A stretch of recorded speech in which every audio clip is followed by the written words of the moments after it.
It is just about 6 o'clock on December 17th. It's the regular meeting of the Common Council of the City of Oneonta, and we'll call this meeting to order, and if the clerk would please call the roll. Mayor Drennick? Here. Councilmember Mosier Campoli? Here. Councilmember Walsh Russo? Here. Councilmember McHugh? Here. Councilmember Lepari Shu? Yes. Councilmember Carson? Here. Councilmember Harrington? Here. Councilmember Matheson? Here. Wonderful. If you would please join me in the Pledge of Allegiance.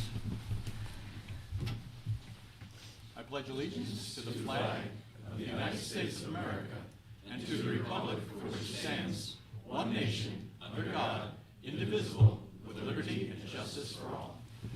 Thank you, folks. Good to see everybody. We have petitioners. We have a public hearing and correspondence section, and we're going to go into the public hearing first.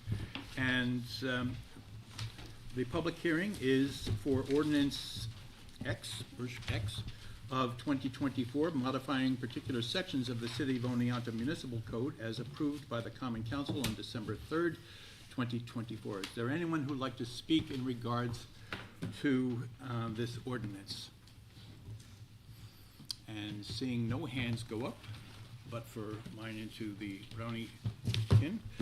Seeing no hands go up, I will say that we are closing that public hearing, and I thank you. That way. And we'll now move into our petitioners section. So for those who are new to the process, the way this works is we look for about 3 minutes or so from folks. I'll let you know as you start to get to a place where you're running out of time so that you can kind of prepare your remarks for closing. What you want to do is let us know.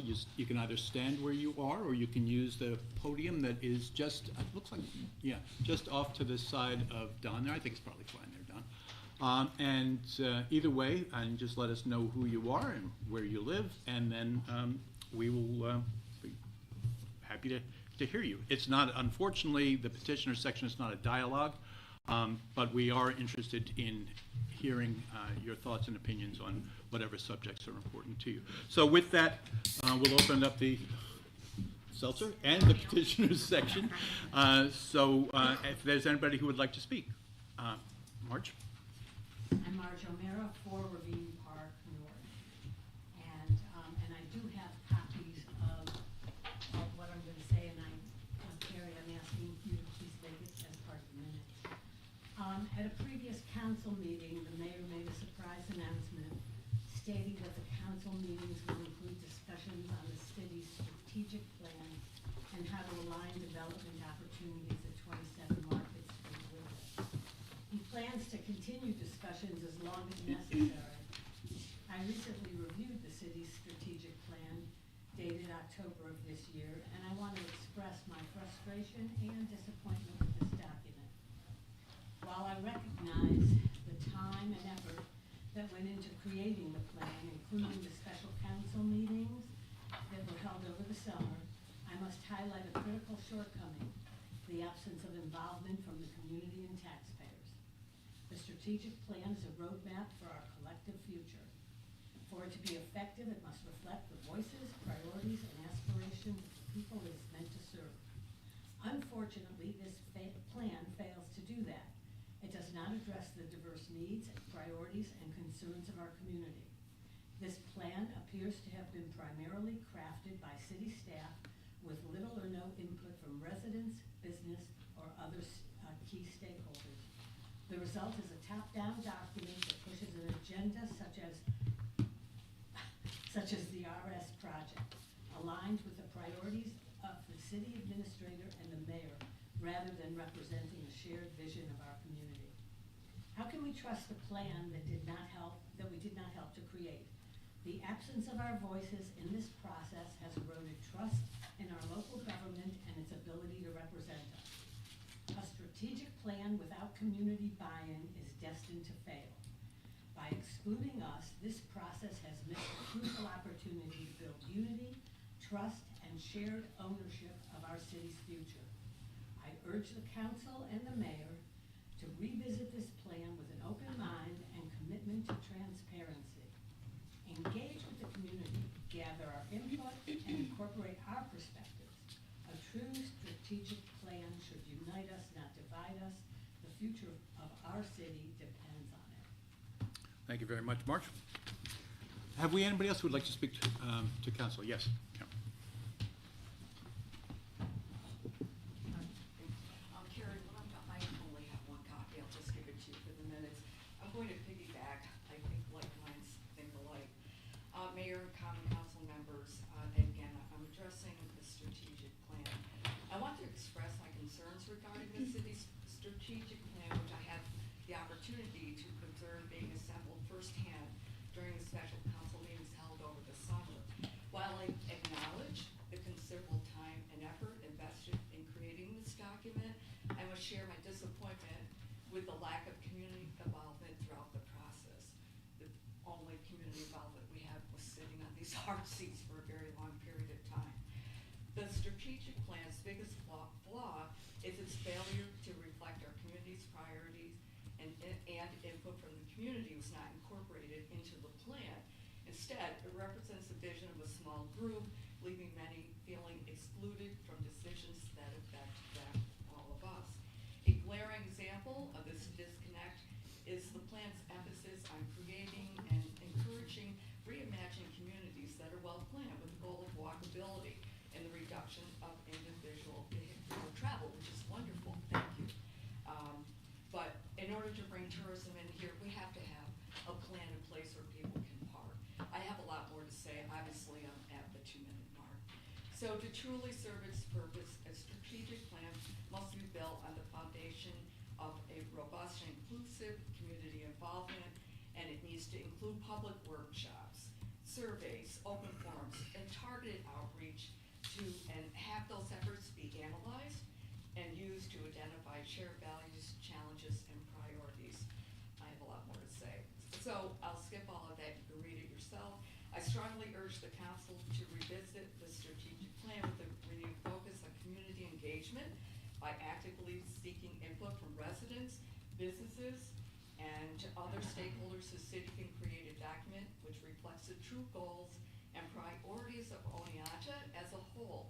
Our city deserves a strategic plan that unites us and empowers all of us to work together toward a better and a more inclusive future. Thank you. Thank you very much. Thank you, Mayor. Have we anybody else who would like to speak? Brian?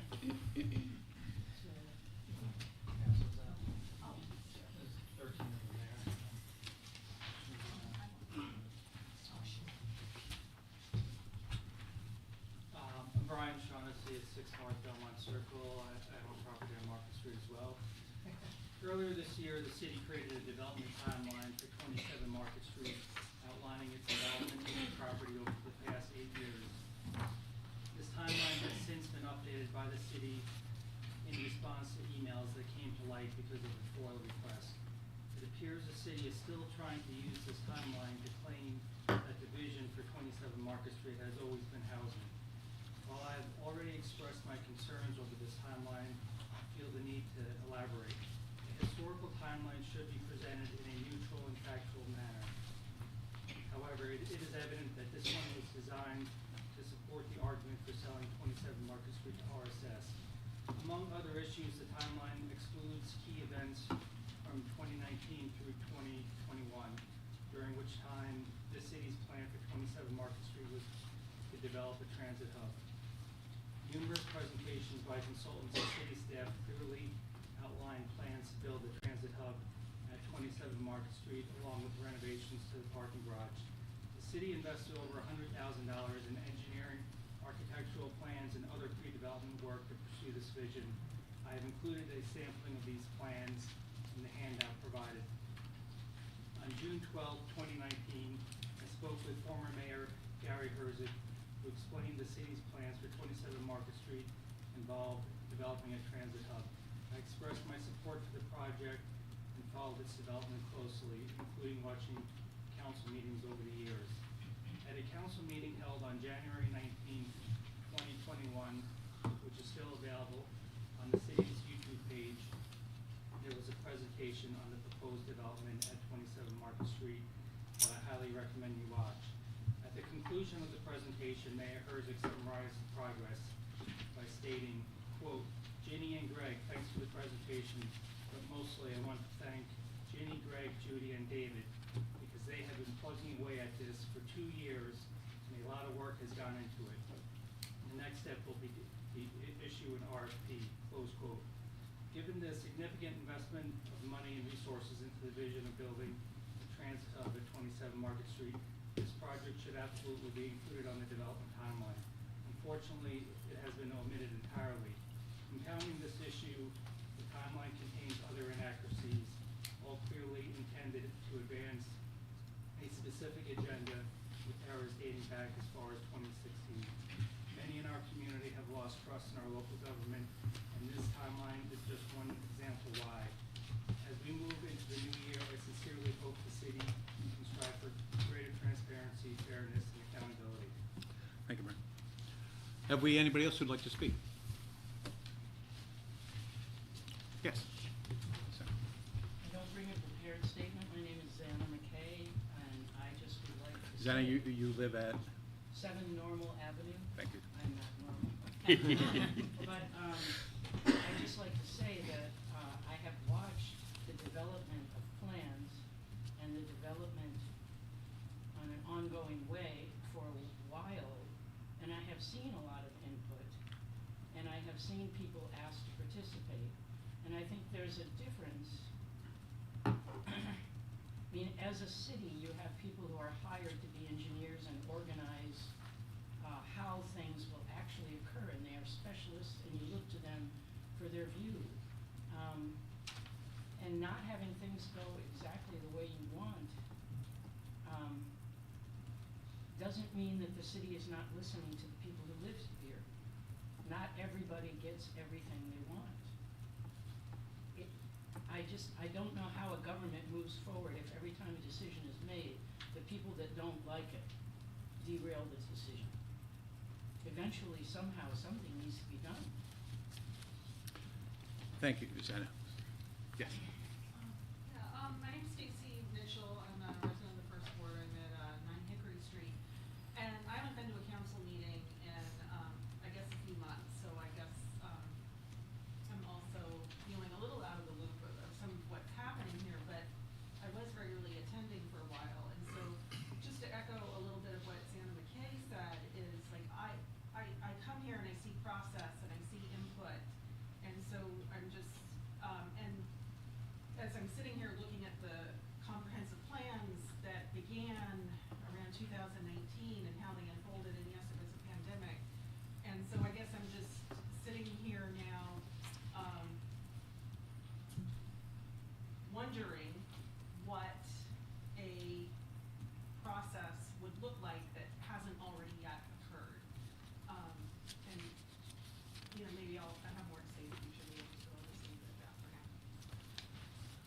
Thank you very much, Stacy. Have we anybody else who'd like to speak? Well, seeing no hands, then I thank you all for your attendance and invite you to stay with us. And we'll move to our correspondence. Do we have any correspondence? We have no correspondence.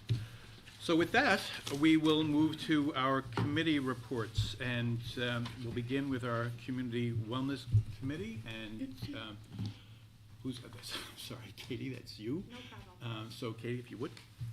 Sure thing. So we had kind of an orientation discussion on ways that we could be the most impactful with our time on the issue of homelessness within our community that people have seen. It feels like at least it's gotten, much more prevalent in recent years. We kind of recapped things that we have done and then just oriented ourselves to what we want that that conversation to look like and accomplish within the new year. One of the things that we did want to follow up on was the volunteering sort of database portion of our city website that we had discussed several months back. We don't have to talk about it tonight, but I'll just put it back on the radar because that's something that we feel like would make a real difference in the community and is something that the city could do feasibly. Or that is not already being done, I should say. So we talked about that, and then We also talked about, the bulk of our conversation was around the tobacco licensing legislation. We worked on that a little bit, and that is gonna come back next year. We have some work to do there. Do you wanna expound on that at all? No, the only thing I want to add is that I keep hearing, and especially, just to let folks know around the holidays about food security, that our food security, programs in the area are in great need.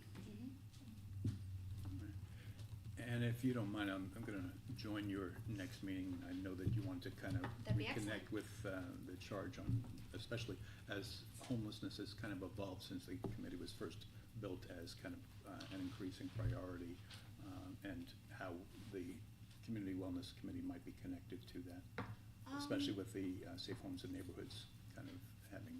Right, yes. Elaine had mentioned the dissolution of the Safe Homes and Neighborhoods Task Force. Right. Yeah, maybe we can talk prior to the next meeting about how you see that work fitting in. That'd be great. Okay. I look forward to it. Okay. Cecilia. Yeah, I just noticed that today the weather report for next week looks like it's going to be very cold, so just related to the conversation about homelessness, that the warming stations are open, and Yes. would you have details for the public Yeah. on that? Yeah, so the warming station is open, and if the warming station is full and somebody presents themselves, then, and it is, meeting the code blue, they would be placed in a hotel. And they said that there have been times even when they are full and they have no more hotel rooms, and they've even had to make referrals to other counties. So they will make sure that people are safe and housed, on those coldest nights especially. And I guess for just the general information, the encampment that had been, for months along the side of the river is fairly well now gone and cleaned up. And all of those folks have found themselves someplace, where we don't know, but someplace. SOS has, the Shenango County Catholic Charities SOS program has been kind of an instrumental component in finding people housing, and some of that housing is as far away as Richfield Springs, that we heard today in that conversation that you and I were both a part of. So, but we still obviously have a homeless issue, and we still have people who are at risk both for shelter and for the food insecurity that is a plague. What we hear today, something like 43% of the county is at approximately at the poverty line. Yeah. So that puts them at significant risk for being able to put food in the pantry and in the refrigerator to feed the kids. So it's an ongoing issue, and we are seeing less and less grant funding and other kinds of assistances that we'd kind of come to expect in the past. So, anyway, so is there anything else for Katie? Questions or comments around? Okay, thank you very much, Katie. And we'll get together before the next meeting. Okay. That conversation. Moving on to the Finance and Human Resources Committee, and Cecilia, if you would, please. Sure. Before I get started, I just was curious where the brownies came from that were getting passed around. They just sort of appeared. Mrs. So, O'Meara. was it you? No, Mrs. O'Meara. Oh. Ah. Very much. Thank you. Very much They just appreciated. appeared, so I didn't Yeah. know quite where they were. Okay, thank you, Marcia. Yes, thank you. Okay, so I'm not going to review the individual items other than to mention that we reviewed the fee schedule and approved, I know this will be of interest for those that serve on the legislative committee, we approved changes that were made, and you can see those if you were able to take a look. The changes are in red, so that was a significant discussion. I just want to, before I pass on to hear about the legislative committee next, I just want to make a plea to my fellow council people to attend the finance and HR committee meetings with the understanding that attendance and participation increases, really, I think, the depth and nuance of our discussion during the committee meeting. And it also increases having you come to the meetings, having you participate as a council, really increases the efficiency then of our general council meetings. So I just want to put that out and hope that those that haven't been attending can find time in their schedule to attend, or send questions beforehand, because the questions we do receive are generally quite useful for understanding the items further. So I just wanted to make that sort of general announcement to everybody. Okay, well, thank you very much, Cecilia. Do we have any questions or comments from anybody? Okay, well, thank you again, Cecilia, and we'll move on to the Legislative Committee, and Len? Thank you, Mayor. We met last night, and our first order of business was with Michael Stolzer. He's a multiple parcel owner in the city of Oneonta, but he was bringing forward a parcel that in particular he shares with his son, so we spent about 45, 50 minutes on that one. And it primarily goes around administrative fees and what is it that we could potentially be doing better with regards to our property owners or landowners and that community involvement between those folks and city government. So there was some back and forth, good dialogue. I believe it's the first of many. We're going to keep it on our agenda so that next month we can talk about administrative fees again. I think the end game is not generating revenue through administrative fees. I think the end game is to have compliance, and so that our structures are, not only safe but beautiful, and getting to the level of code is just the bare minimum, right? We also talked about the park rules. Our city clerk finished up that, but I needed to read that one. Sorry, Carrie. So we'll do it again next month. And we did talk about nominating members to the Board of Ethics, and we would like to add that each council member select a member from their ward to participate on the Board of Ethics. And then we went through the city of Decatur and the city of Kirkland to, there was, I don't know, 101 pages, something like that. We went through prior to our meeting and just kind of went through and how we can communicate, not only as a council or elected to the city staff, but also with the community. And probably one of the largest comments or discussions or dialogues that we had was about the follow-up. So when we have petitioners come to our meetings, what is the follow-up? Who's going to provide that follow-up? And I think it's kind of always fallen on the mayor's lap, but maybe it's better to have it on a council member alongside. And so we talked about what that path would look like. So I think we have more work to do. Sounds like it's productive. Len, excuse me, Michael and his son Eric, he's told me about that property, and he wants to know if there's any way that the administrative fees can be reduced. I think he said he had $10,000 worth of them. Is there any way of addressing that? So the city staff, primarily Steve and Ginny, have been working with him, and I believe the Public Service Board reduced that to $8,400. And so he's been put on a payment system, but ultimately the balloon payment will be due October of 2025. And so, yes, we're, as a committee, going to keep talking about administrative fees and what is the end game. But right now, if they want to reduce it more, I think that's a council action. But I just suggested to him that prior to that he should basically get all his ducks in a row and make sure that the timeline, because that, to me, last night was a little confusing of what the timeline actually was. So I'm not certain that the council has the authority to reduce, David, I don't know, you can hear me over there, right? Yeah. I don't know that the council has, get your buds in. The council has the authority to reduce Council fines. does not have the authority to reduce determinations made by. Right, right.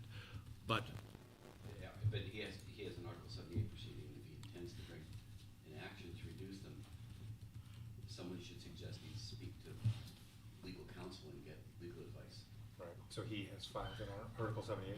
yeah, exactly. In order to challenge a final determination by the Board of Public Service, just like the zoning board, or planning commission, those are not reviewable or reversible by the action of common council.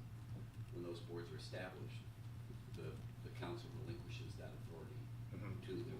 There is just like if zoning variance comes and the zoning board denies it, it can't come to the council. The council can't say, oh, well, we're gonna overturn the determination of the zoning board. Neither can they do that with the Board of Public Service. So- That has to be done through. Just so that I'm clear, they have filed for Article 78? Now, I don't know. Oh, I'm saying okay, they haven't, but. As far as I know, but someone should urge them to speak to legal counsel so that they understand what the requirements are to do that. Okay. Scott?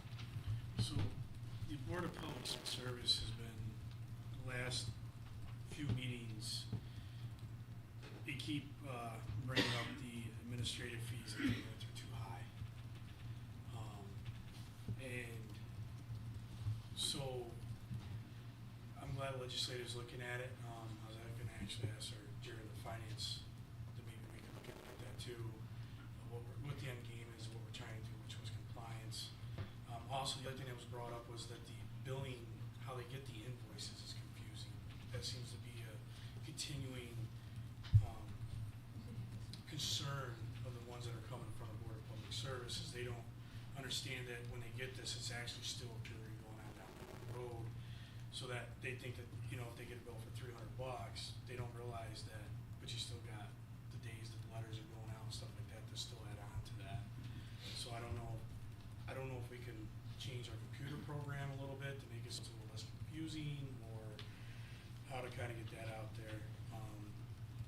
But that's been a concern for the Board of Public Service for a little bit about the administrative fees being too high. Right, because they continue daily until the Yeah. case is appealed. Yep. They have to appeal it, so Yep. I don't know if that language gets out there or not, but, yeah. Well, it's good to know that discussion is happening, now it looks like it's actually happening in a few different places and potentially with finance as well. So, that's progress. Thank you. Anybody else with a comment or a question for Len, legislative oriented? Okay, if not, then I thank you very much, Len. And we'll move on to our approval of the warrants, which is motion number 1, that the Common Council approves the warrants totaling $1,967,664.35, and the same be placed on the Finance Director's desk for payment as presented. Do I have a motion to approve? I've got Don, followed by Wayne, and I presume we can just take the vote. Councilmember Mosher Campoli? Aye. Councilmember Walsh Russo? Aye. Councilmember McHugh? Aye. Councilmember LaParishu? Aye. Councilmember Carson? Yes. Councilmember Harrington? Councilmember Matheson? Yes. All right, now I'll call your attention to the consent agenda, which is motion number 2 through motion number 9. And specifically, I just want to call out by way of reference, and thank you, Bryce Wooden and Sharon Lacey, who have both volunteered to be members of various commissions. In Bryce's case, did I say Brian? Bryce's case, the Commission on Community Relations and Human Rights, and Sharon Lacey, the Landmarks and Historic Preservation Committee. So thank you to both of them. And do I have a motion to approve the consent agenda? Got Len, followed by Scott, and I believe we can take a vote. Councilmember Mosher Campoli? Aye. Councilmember Walsh Russo? Aye. Councilmember McHugh? Aye. Councilmember LaParishu? Aye. Councilmember Carson? Yes. Councilmember Harrington? Yes. Councilmember Matheson? Yes. All right, well, that takes us neatly up to the city administrator's report, and Greg, I'll turn it over to you. Thanks, Mayor. I just have an update on sales tax receipts this year. So through October, or in the October repayment, we received $469,000 in change. That's about 18,000 or 4% less more than 2023. 2024 through October, we've received $5,424,000. That's roughly 3.4% more than 2023, or $178,000. We budgeted $5.4 million in 2024, so obviously we're just exceeding that already, so that we expect to be over $6 million by the end of the year. The 2025 budget includes $5.8 million. Cannabis sales tax, which as you recall is tracks separately from other sales tax, for the period December 23 through August 2024 totals $106,500. Next quarterly payment will be for September through November. You'll recall we included $0 in the budget this year because we hadn't had any history on this sales tax receipt yet. The 2025 budget includes a conservative estimate of $100,000. So hopefully we'll be looking to exceed that again next year. And I'll take any questions you have.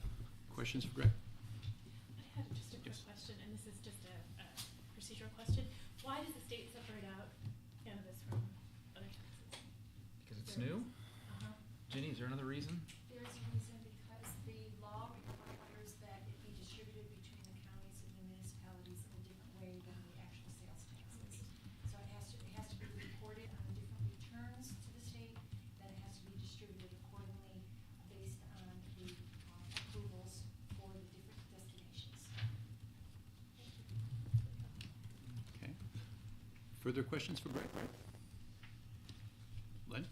Yeah, Greg, can you share with the council that report that you're reading off of? for the Yeah, this is sales just, tax? I take these numbers from Whitney, receives from the county. So yes, I can share that. So you don't have to write them down. I'm sorry? So you don't have to write them down. Yeah. Thank you. Good. We have another dispensary on its way, do we not? Do we know anything about that? Has anybody got any kind of an update on? There was an advance notice, 30-day notice back For a retail several months location. ago. Yeah, a while ago now. They haven't opened yet. Okay. We haven't actually he's been stopping in pretty regularly. He Has hasn't he? stopped in about a month or so. Okay. He's still finalizing documents with OCM. Was there a question about the distance from his actual growth area to the dispensary, or to the retail area? The question more had to do with the line distance between himself and other surrounding points of interest. But we spoke with Office of Cannabis Management, and he meets all the regulations. Anything further for Greg? Okay. Relative to my remarks, keep them short, but I'll say that today is the 17th day of December. We have, I guess, just about exactly a week for those who have not done their Christmas shopping, that they may want to consider, please, shopping in Oneonta, and our many shops and restaurants would really, really love to see you. I think everybody will agree, Oneonta's looking very seasonal, very nice, and people, I'm basking in the spirit right now of the season. There's a lot of folks that are inclined to be expressing goodwill as their first option in interactions, which is really, really nice, and I think we all kind of at this point really need that. So, maybe that will continue beyond the holidays, which would be wonderful, but certainly it's something to enjoy right now in these days leading up to the various celebrations. I believe we'll have, I haven't heard anything about the lighting of the menorah yet. Do we have something that has been scheduled? They came in to receive their application paperwork, but they've not submitted it yet. Okay, well, that's Mayor? Yeah. I'll go with Mayor, because that's one of the highlights as well. Anyway, it's a wonderful time to be in Oneonta and to celebrate the kindred connection that we all share. And so I encourage you to keep up that holiday spirit as deep into this next year, 2025, as you can, because we're going to need it. All right, that's about all I've got, and we'll move on to our discussion agenda. Discussion agenda motion number 10, that the Common Council approves the city's 2025 fee schedule effective January 1st, 2025, as presented. Do I have a motion to approve? I have Katie, followed by Cecilia, and discussion. I believe this was pulled? Yeah, Yes, so Scott? I just have one thing. I noticed that our parking tickets are underneath the regular other tickets at $20. And talking with Steve earlier, an email that he wrote, he doesn't feel that the $20 is being a deterrent for our parking issues, especially up around East Street and some of the other areas.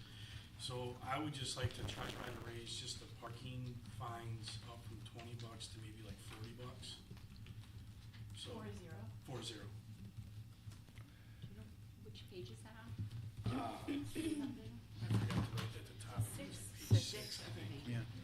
If I can just interject, we have not yet gotten to the place where I think that we are as communicative as we will be or need to be around the parking regulations and the enforcement. We've gone so long without enforcing parking that there is some sticker shock, even at $20 for some folks. There is an educational piece. I'm just putting that out there. I think downtown specifically, I'm sorry to interject, I think You're that's fine. true of downtown, but I know like in my neighborhood, the rules have been the same. We could count on Reese coming through at 6:05 on Monday night, and if your car was on the wrong side of the road, you were getting a ticket, so, I mean, I don't know, I think, I definitely see where you're coming from, but I just wanna, broaden the conversation to the whole city, cause I think that part of what brought this up is a concern that we heard from a resident about parking on East Street. And I know that I've had people, on like some of my shorter hill streets that just park wherever, and if we can get an enforcement officer up there, they're sort of like, okay, and they just keep doing it, so, just that the conversation is broader. Thank you for allowing me to interject Sure, on of that. course. I just think, you know, when they're saying that they're writing the same cars 3, 4, or 5 times, and, you know, I just think that, I would like to see parking brought out of underneath the general, all others as its own line, and I would strongly ask that the council support going up to $40 as a. Further discussion on that? Yeah. We have an increased fee schedule, so like first time's 20, if they keep doing the same thing over and over again, certain cities have that. So it's like a deterrent to continue doing the same thing over and over again. Yeah. Let me go to Lynn. I like the idea. I don't know how we would do it. So is that the case? It's a flat rate, right? What Shannon just Yeah. said. So is it 20 and then it's 20 again and 20 again and 20? Yeah. Okay. It increases with late fees. With They'll late increase fees, with late fees. But just second offense doesn't happen. So maybe that's something that we could take a look at.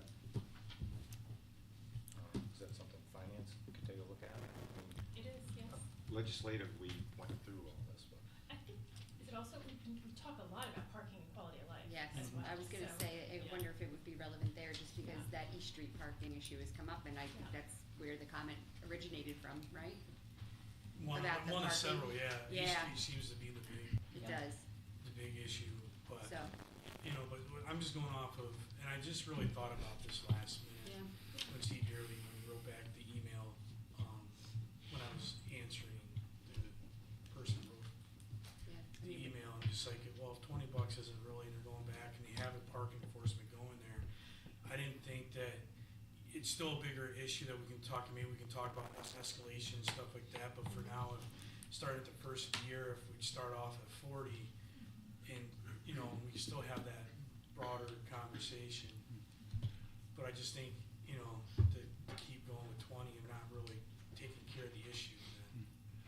I would say, again, just jumping in here, but I would say that if we were to do that, then we have several weeks where we really do need to make certain that we are letting people know to the best of our ability that we are in an enforcement mode, so that that's clear to everybody and that it's not a surprise. I also wonder, frankly, about escalation when an officer or anybody, for that matter, is generating a ticket, that they would know that somebody is a repeat offender in that moment. That might be somewhat difficult, but again, you know, quality of life, finance, legislative, this could land in multiple different committees for conversation. Right, and we could also take a look at zoning, Mhm. right, so East Street, I believe, is zone 3, something like that, so that might be an opportunity for the zones because of the density. And that's what they're experiencing on that street, is because of the density with traffic. Shannon, were you The looking? officer doesn't need to necessarily know the officer's writing the tickets, but when they go to pay them, if they're receiving 1, 2, 3, 4, then it's like attached as like a fee, like an escalation. Right. I'm sorry, You am I doing a legal thing? Yeah, you can't, Okay. you can't issue a ticket and then have them look on a scale and decide how much they're gonna charge you. Isn't there a fee increases for issuing a That's if it goes to a court and the court makes a determination and they're convicted on multiple. Again, the issuance of the ticket does not make the person guilty. I want to go to Katie. Thank you, David. I I want to don't go know to Katie. who has gotten here a parking ticket recently, but I have on Center Street at 6:05, and they are like printed tickets. So when you put in the license plate number,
So I want to come back to the motion before I come to you, Don.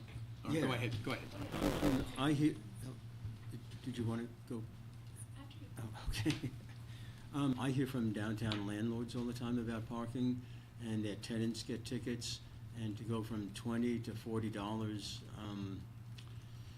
I'm gonna hear a lot more complaints, I think. It's, $40 fine is pretty steep, and a lot of residents are students, and they get up late or something and don't move their car. I'm not so sure raising it that much is a good idea. Okay, thank you. Let me go to Cecilia. Just as a final point, I just wanted to raise to the council's attention on page 8, we had a discussion about the change in fee, an increase for the community garden. And, yeah, and the increase, I think, points to the success of the community garden in terms of its use. And our conversation in the finance committee centered around the possibility, of course, there's a lot of nuance and complexity in terms of creating a second community garden, but there would be most likely, it seems, public interest in that. So it's just something I wanted to point out. So getting back to the motion, we have a couple of options here. This motion is being discussed, which is approving the fee schedule effective January 1 as presented. We can either, you can either approve that, I mean, we can have the motion be amended for the purposes of entertaining that, that advance of the fee from 20 to 40, or that might maybe more appropriately be brought back to CLIC and then have CLIC then move that to finance and then back to council. So we might approve the fee schedule as presented, then modify it by virtue of conversation that happens in CLIC and then moves to finance over the course of a relatively, I would think, fairly short period of time. So this is for you guys to decide. I think I'd like time to, do a little more research and find out a little bit more about these options. So I'd like CLIC to take a look at it if possible. So then the motion that's in front of us is, do we want to approve the city's 2025 fee schedule effective January 1 as presented? Either yes or no, and if it's yes, we can then obviously now look at modification as we move into, the next meeting with CLIC, relative to this specific. Since I'm the one who brought it up, I mean, I'm all right with sending it to so. Yeah. Yeah. We're voting on the fee Yeah, we're schedule voting on the as fee schedule as presented. All right, so if there's no more discussion on that? With a caveat that we would be then discussing. Yeah, this is already going to land on the CLIC Yes, agenda. okay. So I think unless there's more discussion, we can call the vote. Councilmember Moser Campoli? Aye. Councilmember Walsh Russo? Aye. Councilmember McHugh? Aye. Councilmember Lepari Shu? Sure. Councilmember Carson? Yes. Councilmember Harrington? Yes. Councilmember Matheson? Yes. All right. Move to a motion number 11 that the common council approves the city's 2025 purchasing policies and procedures manual effective January 1, 2025 as presented. Do I have a motion to approve? Do I have a, thank you. So that was Elaine, followed by Cecilia. And discussion, who pulled this? I did. Okay, Scott, you want to lead us off? So, just a couple things as I was going through. On page 6, the equipment repair, purchase order, and additions. I don't see where we took away all the stopgaps of where do we draw the line that replacing or repairing something is just gonna be too expensive. And we took away the $10,000 for, there's like there's nothing in here that says this is where we're going by, well, if we think, like if the city administrator determines it, or if this one determines it without, I'm just confused about taking the money out, Craig, I guess. So, yeah, I appreciate that concern, Scott. The reason for the change, and this is kind of based on how we've done things. So let's say we send a fire truck, we've recently done that a couple times, to Syracuse to be, have some troubleshooting done to identify exactly what needs to be done. They give us a quote as to what it's gonna cost to repair it, and then we tell them to proceed. They might need to take that truck apart to some extent to determine what the issues are. Also, we have to transport it up there, drive it if we can. And this could be a bus, this could be any larger piece of equipment that might incur significant repair costs, something that might exceed our purchasing limit, whether that's the 10,000 or 20,000 or 35,000. So if you send something, it seems a little impractical if we send something somewhere far away, like Syracuse Hall Company, they take it apart, they identify what the issues are, and the costs are such that we normally would have to go out to bid or get multiple quotes. It's impractical to put it back together, send it to another mechanic, and have them give a comparable quote. So in cases like that, we'd like to be able to just move forward and make the repairs. Now, obviously, to your point, if their repairs are significant enough that we need to consider whether or not to make them at all, and whether or not to get rid of the piece of equipment, if it's beyond, financially feasible to repair, then that would be a different consideration. There would still be the same budgetary considerations. This wouldn't, authorize a budget transfer if we didn't have enough funds to pay for it. It would just give us the ability to waive our normal purchasing procurement methods because of the unique nature of that sort of repair. Does that explain it better, or? I mean, you said your concern is still valid, but. Yeah, I'm just a little concerned about taking a budgetary off of, and I understand all that, and I get that, and I agree with that, but I'm just like, but what happens if we start getting up around $50,000-$60,000, and we should just sit there and say, maybe we should go out and try to find a used fire truck or something like that to replace that because it keeps going down, or something a little bit newer. I always look at it like a car. When I start getting car payments on a car that I own, it's time for me to get a new car because I'm already paying those payments to keep the old one on the road. And I'm just concerned that we hold on to these things so long, and when you start looking at the amount of money we're putting into them, sometimes I feel we would have been better off to maybe look at another used vehicle, or have to get a new vehicle like we just went through with the fire department not too long ago with trying to get a new fire truck.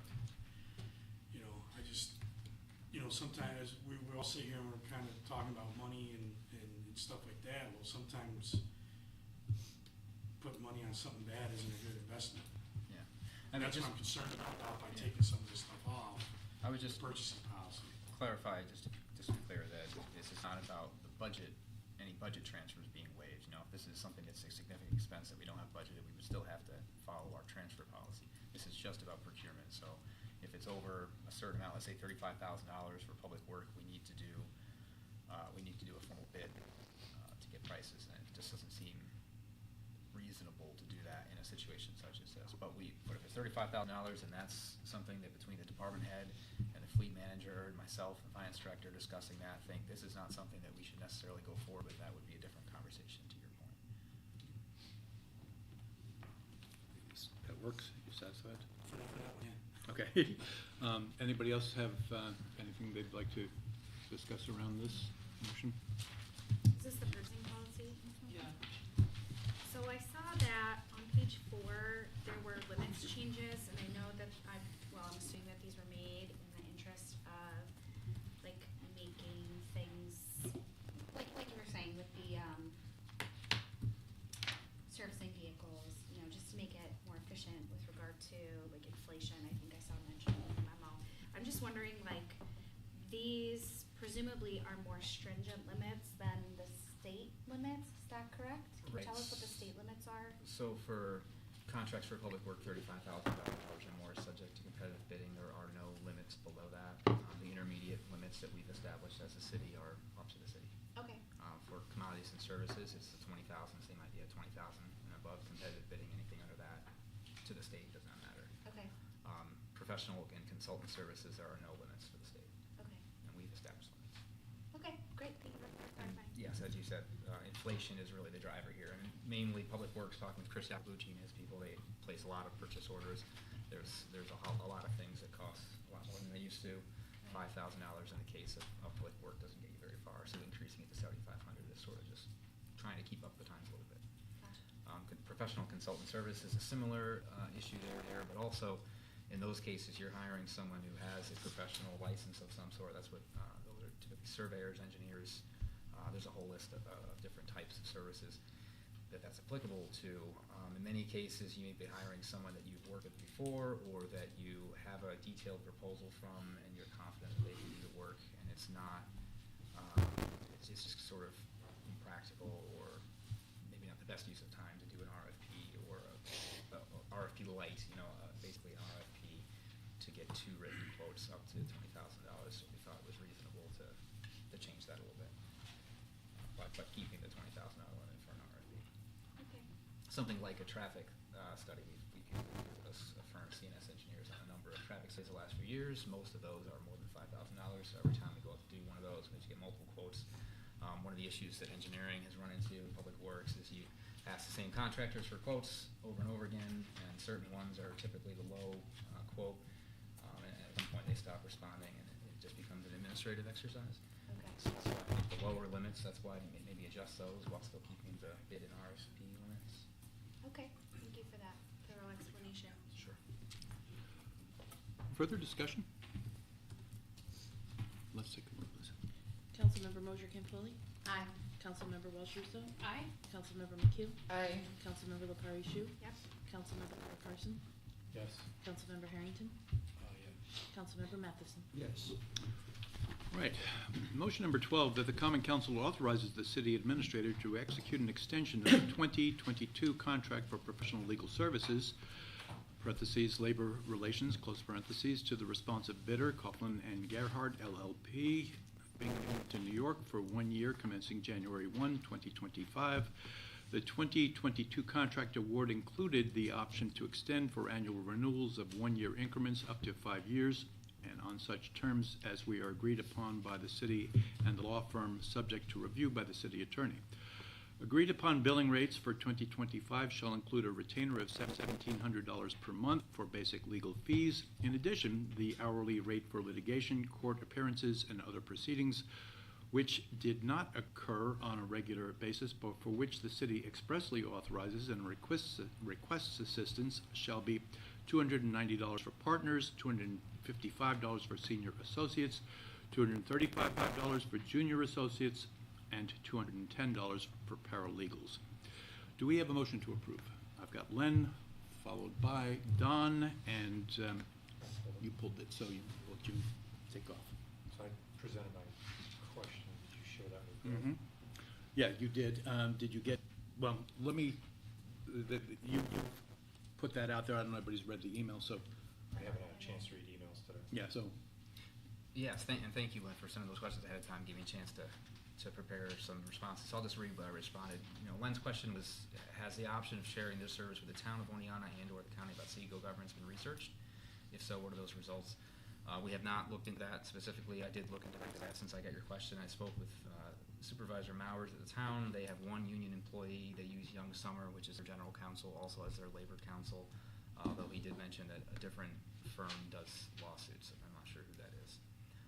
It didn't seem like this would be something with the town of Oneonta that would necessarily be beneficial.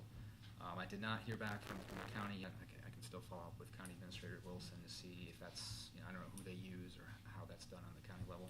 You might be more familiar with that. Do they have in-house labor counsel at the county? Does anyone know? Okay.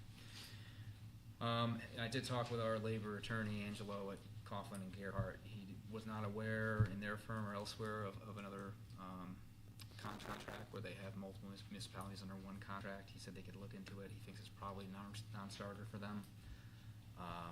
But it's something we can look into if we find a better option that would be cost savings for the city, then why not explore that? I think that the concern would be some sort of conflict over who's responsible for what costs. I mean, the way we pay Coughlin and Gerhart is a monthly retainer to have them available, and then our contract lists the services they do. They deal with, in our case, 4 unions and a certain number of personnel. You'd have to have that broken out by municipality. So I imagine our retainer would be similar. I don't know if there would be a volume discount. Maybe that'd be a potential savings there, but it's something we can look at further. I wouldn't recommend holding off on approving the extension for now, because it is just about 2025, but it's something we can look at for 2026. Because this is the last extension, right? No, this could be extended. It's 5 years. 2022 is contract I thought award. this was the last one. Is this another contract then? 22, yeah, it could continue to be extended for a couple. 5 years, up to 5 years. Len, one thing you should know about this contract is the contract says that it can be renewed on mutual consent of the parties. Whenever you have mutual consent of the parties, it's essentially a 1-year contract because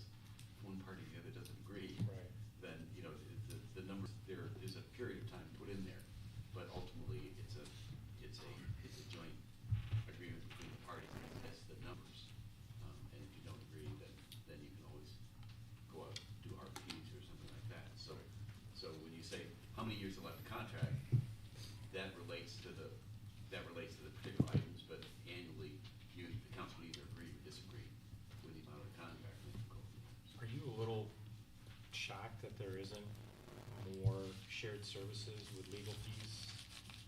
It's a problem, as was stated, it's a problem with, especially with municipalities that are around you, because, for example, I represent multiple municipalities, and I have a fundamental rule that I never, if I'm representing the village, I never represent the town.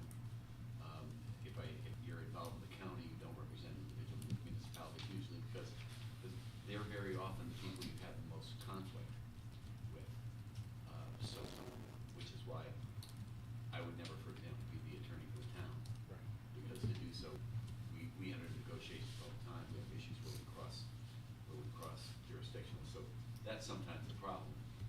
But there are, if you kind of jump over, it's possible, but it's not easy. Right, I was just looking at the 20,400 a year, that if you could share that, it would be.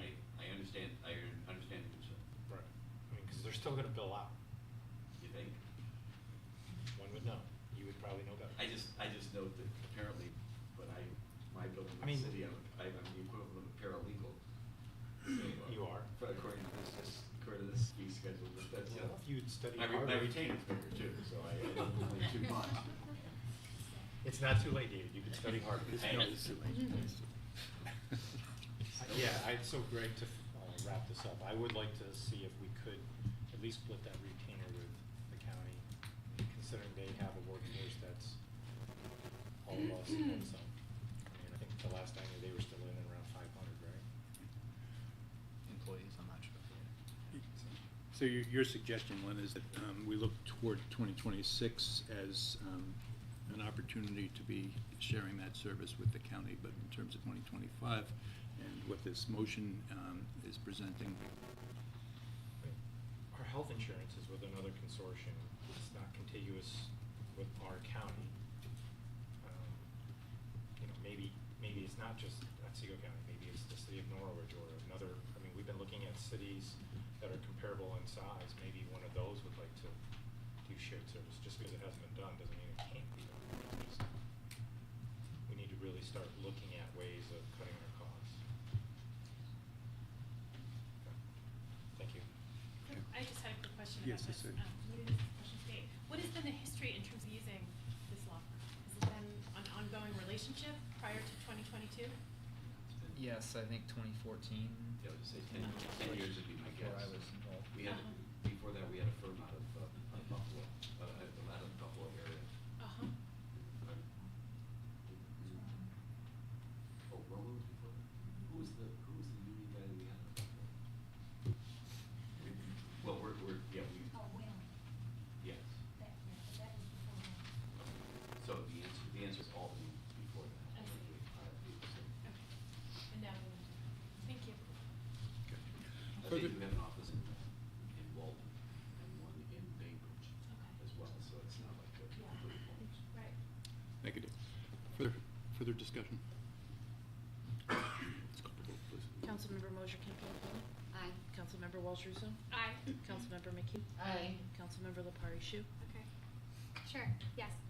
Councilmember Carson. Yes. Councilmember Harrington. Councilmember Matheson. Yes. All right, takes us to motion number 13, that the Common Council authorizes the city administrator to enter into, sorry, let me take that from the top. Motion number 13, that the Common Council authorizes the city administrator to enter into a renewal 3-year contract with the town of Oneonta, subject to review by the city attorney for the city's continued provision of Oneonta Public Transit, OPT, services within the town for the period of January 1, 2025 through December 31, 2027 for $17,500 for 2025, $18,000 for 2026, and $18,500 for 2027. Do I have a motion to approve? I've got Len, followed by Don. Discussion? Yes, you pulled it, Len? So I believe my question, not verbatim because I don't have it in front of me, was to the nature of, does this cover all of our costs? And is there any profit margin whatsoever? So, I can just read my answer if it'd be easier. So it's difficult to say because we have portions of different routes that run in the town, and it's not easy to break out town versus city costs just because of the way our system works. So we're connecting people with destinations, whether they're in the city and they go somewhere in the city, or they're in the city, they get picked up and they go somewhere in the town, or vice versa. So the contract with the town, essentially, we need that to be able to go into the town, but it doesn't state that we're gonna, stop here, here, and here, and that's what it's for. It's just to be able to go there. We also have contracts with Hannaford, Walmart, other locations that allow us to go on private property in town for a fee that they pay us. We collect the fees from fairs as well as the reimbursement from DOT, FTA. So we don't have detailed ridership down to how many people are getting off at this stop or that stop or getting on here or there. That's something we'd like to develop in the future, but that would be a labor-intensive effort. We don't have the ability with our bus fare collection system now to track who's getting off where, or who's getting on where. So ultimately, in our discussions with the supervisor, town supervisor Mowers, he supports this. There was some pushback from the town board. They were not convinced that, they had some questions. What exactly are they getting for this service? We provided some answers to their questions. We showed them what the ridership was and the different routes that go into the town, but we can't differentiate. For the West End route, for example, goes from city to the town and back in the city again. We can't say how many people got on or off in the city or the town. So that in that case, you can't really break out the costs, city versus town. And it certainly doesn't cover the whole cost of the West End route run, so or the South Side run, because we have all different people. So ultimately, we're trying to take Ginny's standard approach, slow and steady increases to these contracts. I don't know the history, Ginny. There was a period where there hadn't been an increase for a few years. We had increased, the last 3-year contract was, I think, $1,000 a year, if I'm correct.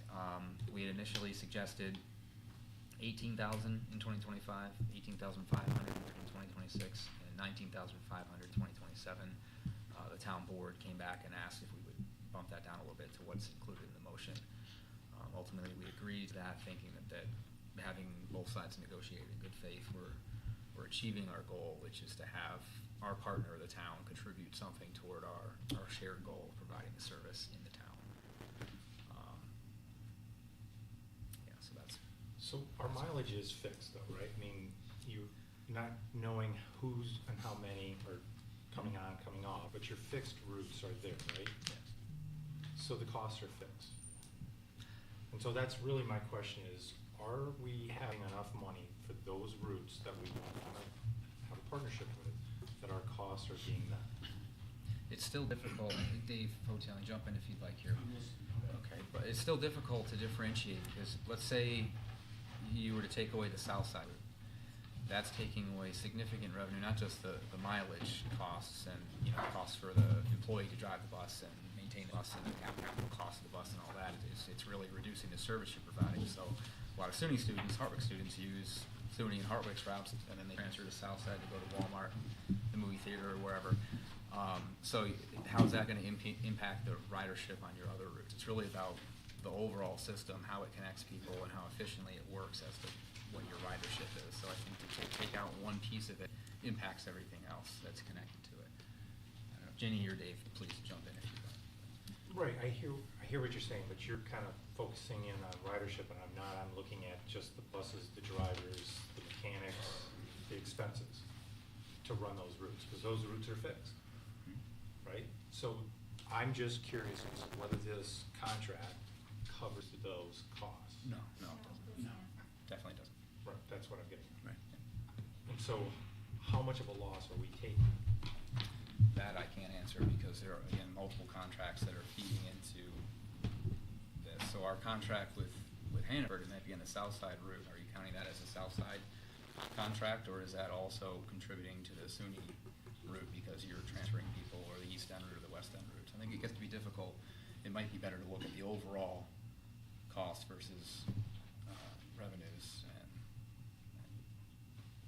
maybe do some more studying of the data and collect more detailed data over time on these different routes, but that's something more longer term.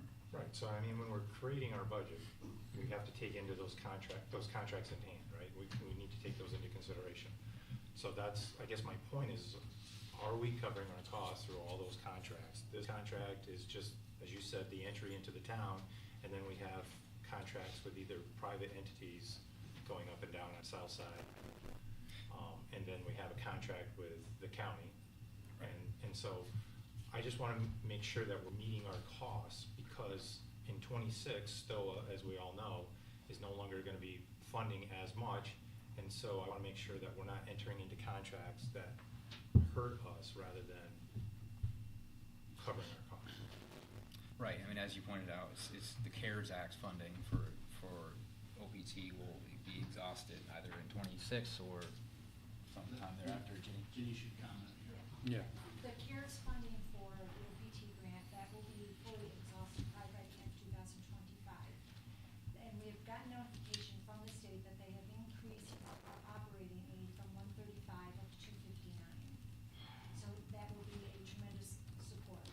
All of the contracts that we have with our different contract stops and with the town and with the county, outside of the county, I'll get to the county in just a minute, they do not cover the cost of the routes. And one of the reasons it would not cover the cost of the routes is if we actually had a contract with the town of Oleana or with Southside or with Walmart to cover the actual cost, if we based it on miles and hours, but that the contracts would be too costly and we would lose what we have now. And we have experienced this with all of the negotiations that we're going through with each entity that we have for contract stops. If we outprice them, we will lose it.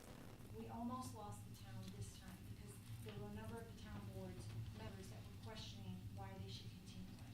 We gave them a lot of data and they realized how important it is for the people that need the bus routes the most to keep those connections to allow us to go onto the town streets.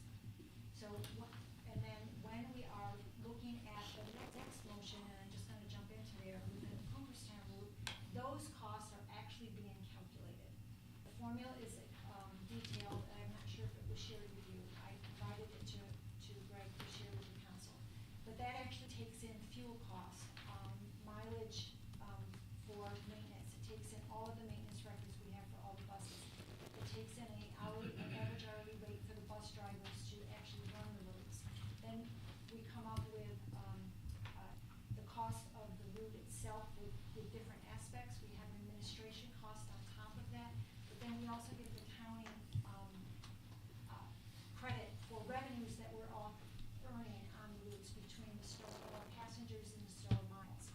But then the formula even gets more detailed, saying that 45% is city, 55% is county, or it could be the opposite direction. I don't remember the distribution right at the moment, based on passengers. How many are getting off within the city? How many are going all the way to Cooperstown? And we base that percentage, we need to do an update on that now, but we base that percentage on estimated ridership that the bus drivers keep track for us. So for the Cooperstown and the Sydney routes, those are very detailed formulas. The others are not. That's why it's a slow and steady increase. And also, just so you know, in the town contracts, 4,000 of those of the dollars in those numbers are reserved for our next capital purchase of buses. That's part of the money that gets reserved that we hold on for the local portion. Okay. So the wheel isn't created. We have the ability to do the analytics then. And so are we going to do that in '26?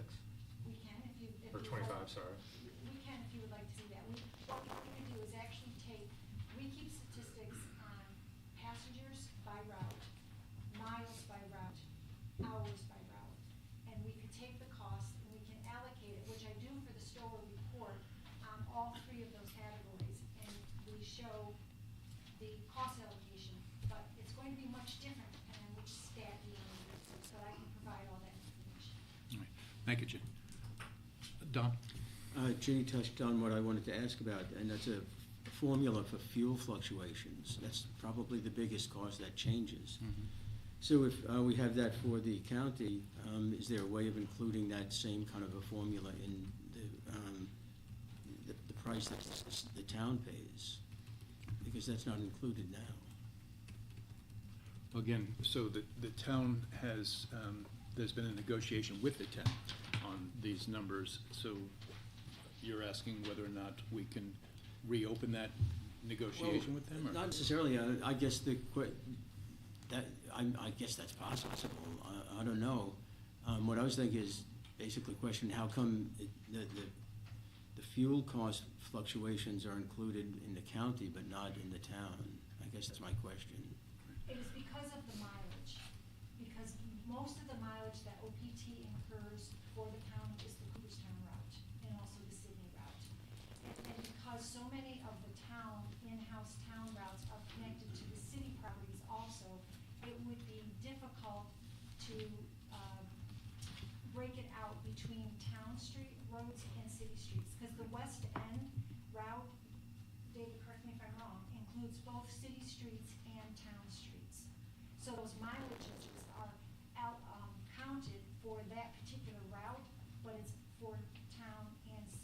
roadways, Thank you. okay? Yes, Scott.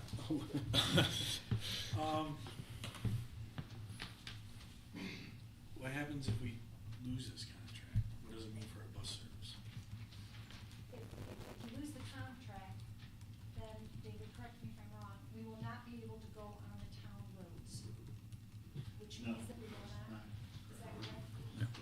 We'd have operating authority on the town road because we've already established the operating authority with New York State DOT. We wouldn't drop anybody off. Or picking. Or pick anybody up. Right. We'd be driving them through there to get to our next location. Right. And then. So you would then, all that mileage would be considered dead-end miles. Hmm. You would not get stow funding for it, or any ridership.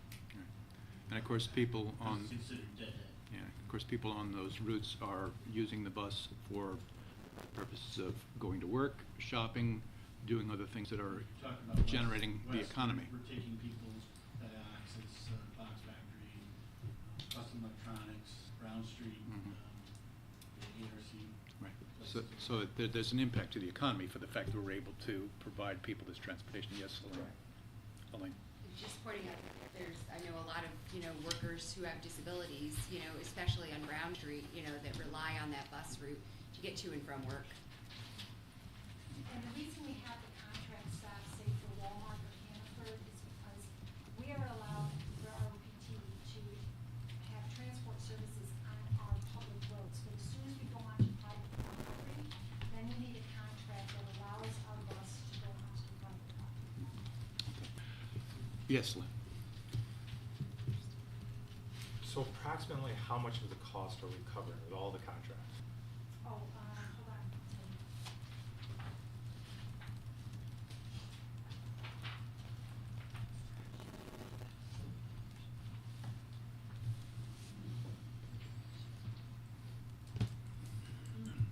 Excluding the colleges,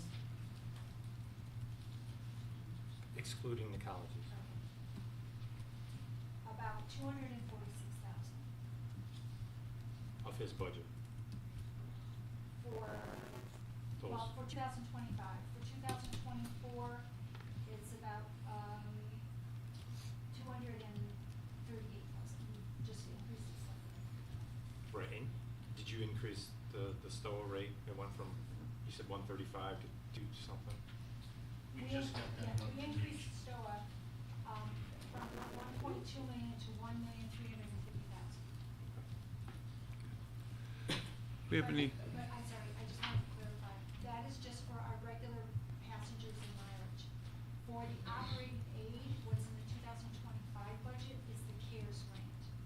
It's not what they call the core operating aid yet, because we have to complete our CARES grant before we can touch the other aid. Right, and we're just out there. right. All right. Have we further discussion on this?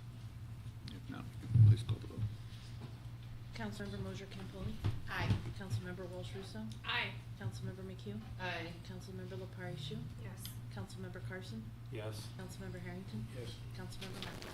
Yes. All right, motion number 14, that the Common Council authorizes the city administrator to sign an extension to the third-party lease and service agreement with the County of Otsego, subject to review by the city attorney for the city's continued provision of transit services as part of the Otsego County Express, with the city providing operators for county-owned buses that are used on the Oneonta to Cooperstown route for the period January 1, 2025 through December 31, 2025. Do I have a motion to approve? I've got Len, again, I'm followed by Don, and Len, I believe you pulled this. So, if I was listening to this correctly, we are gathering the analytical data on these particular routes, so we do know that we're covering our costs, and that's probably in the email that Greg sent. Yes, but I also wanted to be clear that it's based on a percentage allocation to distribute the cost between where they're getting off in the city versus where they're going all the way to the city. Right, but in this particular case, we are really down there granularly looking at our costs and know we're covering. Per bus stop? We can't tell where they got off, but we know once they leave the city because it's a different, it's not charged to East, it's charged to Cooperstown, so it's a different fee, so it's a different line in the gen fare computer.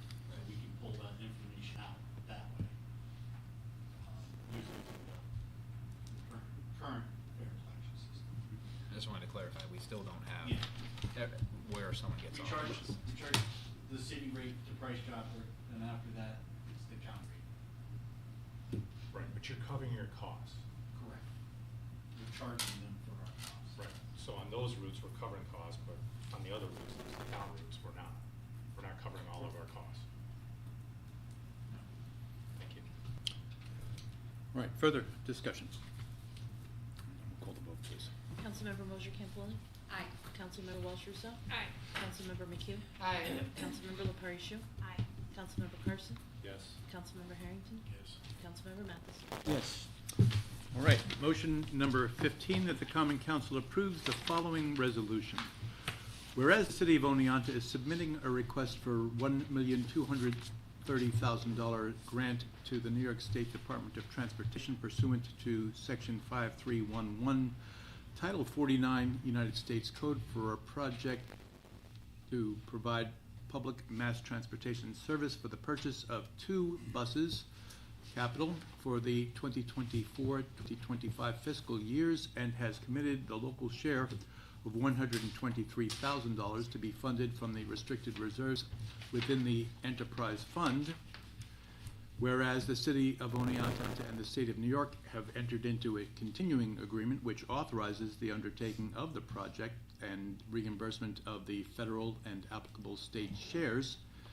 Therefore, be it resolved that the city administrator is authorized to act on behalf of the City of Oneonta to sign the application and progress and complete the above-named project, and be it further resolved that the city administrator is authorized to sign any contracts or agreements between the City of Oneonta and any third-party subcontractor necessary to complete the public transportation project, subject to the approval of the city attorney. Do I have a motion to approve? I've got Len, I've got Don. We see a pattern tonight. I see a pattern tonight. We've got Len followed by Don. Discussion. planned in please. And when advance. you pull. Yeah, so I pulled this also, so, I think, Greg, do you wanna read what you? Wrote in that email. Sure. So the question was about ridership being on a downward trajectory. So why are we getting, paraphrasing, but why are we looking to purchase 2 buses comparable in physical size to existing, which will hold more passengers? Dave, do you want to just take a minute just to explain the difference between the buses? I think you can explain it better than I can. Yeah, we can. Thanks.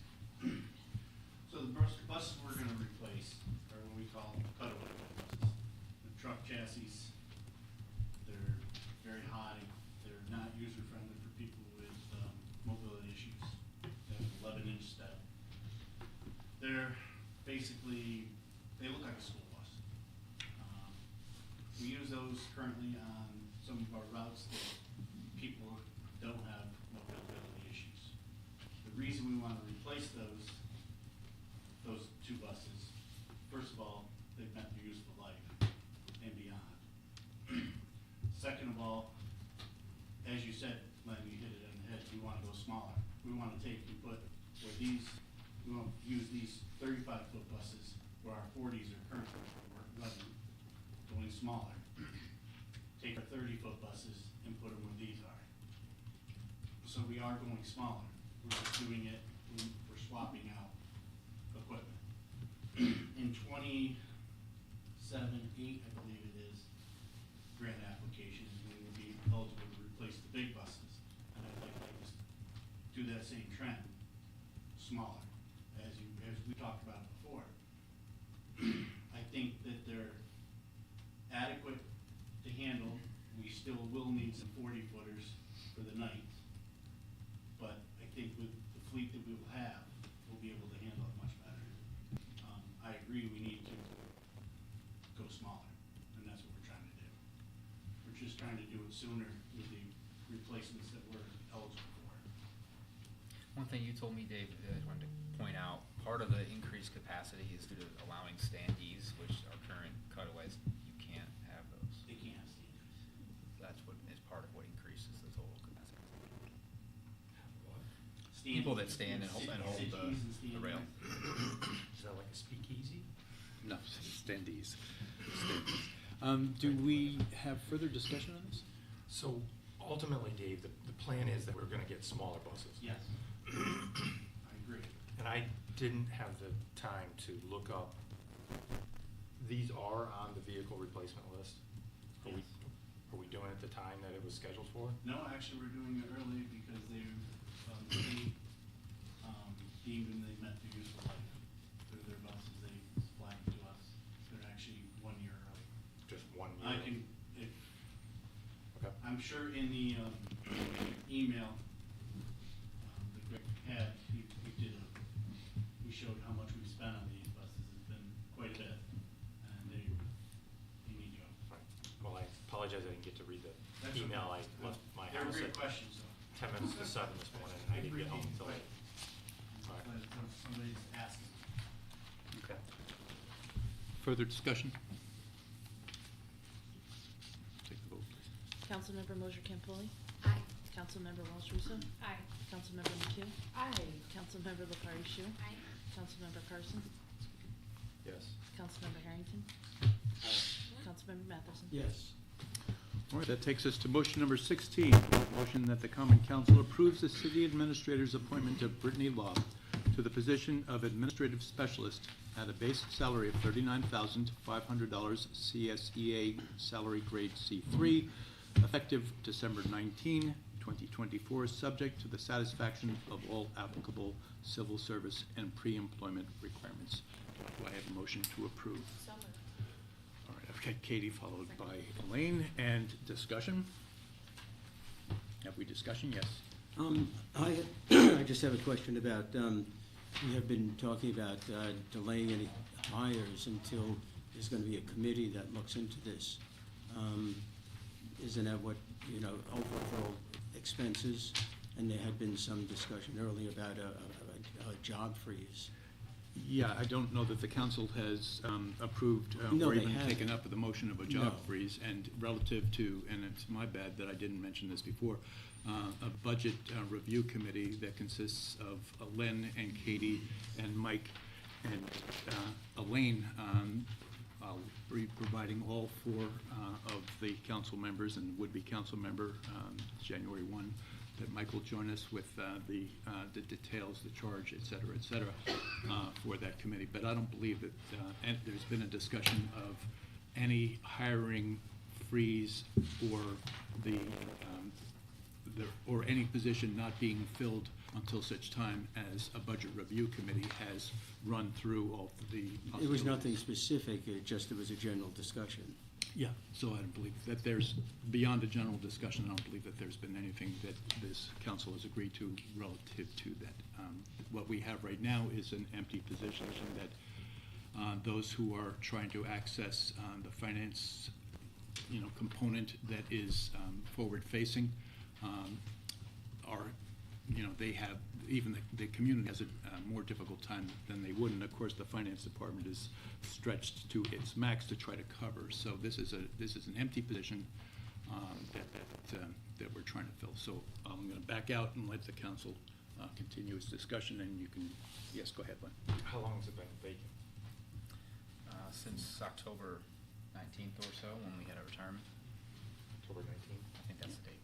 So, yes.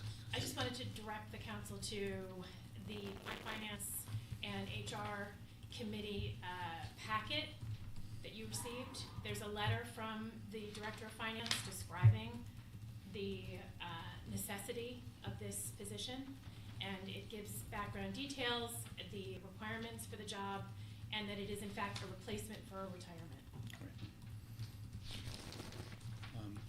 Further discussion? Yeah, Yes. I just wanted to say, I noticed in here that, I'm seeing that there's going to be a direct impact on billing and payments and processing, coming up, and, the need to fill this position to ensure that, we're doing that in a timely fashion and that, folks in the city are getting the service level that they expect when they go to that office. Further? Yes, Bill. Is this a change in title? Same title. Same title? All right, if there's no further discussion. Councilmember Mosher Campoli. Aye. Councilmember Walsh Russo? Aye. Councilmember McHugh? Aye. Councilmember LaPartie Shu? Aye. Councilmember Carson? Yes. Councilmember Harrington? Councilmember Matheson? Yes. All right, thank you very much, folks. And that takes us now to 17, not a motion, but rather discussion of the fire chief's 2025 salary, residency waiver, and vehicle use request. And I'm going to turn this over to you, Greg, and then you'll direct it as needs be. I Chief? would refer to the council, the chief. I think we referred this up from finance, didn't we? We did, yes. We had a discussion and materials that were passed along to council regarding this. Well, here we are in council now for discussion. So I think this came forward because chief thinks his salary is low, comparable to other salaries around. He's also, I know I'm gonna probably screw this up, Brian, I apologize. You have a house here, but you also bought a house before you took, or as you were taking the chief's job, it became available. So you're paying on two houses. And for the most part, and, so I think that's where the resident waiver is coming in, because he's worried about his finances, and then the vehicle use, I guess he still wants to be able to take the vehicle home, right? Right. Let me go to Cecilia, please. Thank you. I was gonna suggest just having the chief speak too, in terms of the specifics of the request too, which involved, we were, I think, focused in on, in particular, the vehicle request Yeah. as part of the discussion, so. So, Chief, would you like to speak to this? First, I'd like to just look around the room and say thank you to all of my staff that's here, that's supporting me unsolicited. A few of them knew what was transpiring tonight, so obviously I appreciate you guys for your support. This goes back to prior to me even being chief. My wife and I made the decision that we wanted to buy a family farm. Basically, my mom's cousin was selling the farm, and we purchased it up in Wareham, not knowing that I was going to get hired as the chief in 6 months. So, once I took the chief's position, it was told to me that I had to live within the city of Oneonta. So that's created quite a financial burden for me. I'm at a crossroads in my career right now because I'm getting very close to my retirement age, and I need to make a decision whether I'm going to stay on as the chief or potentially retire from the city of Oneonta and start an additional career. I'm young enough, it's something that's an option for me. So that's what I'm up against. I understand that there's a significant budget issue going into next year and for years to come, but financially, there's some requests that I've made, the residency requirement and the taking the vehicle home, that for me to stay, I'm gonna need to be met.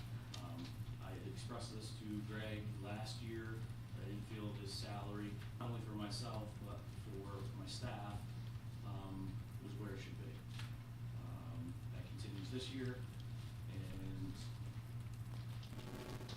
it got moved forward, and the salary study is the same, so, or, excuse me, and the administrative manual is the same, so I'm here expressing my grievance with that.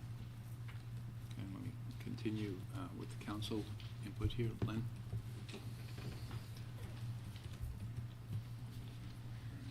I'm trying to find references. Just, go ahead. Trying to find the references, Greg, to salary study that Brian gave us the packet.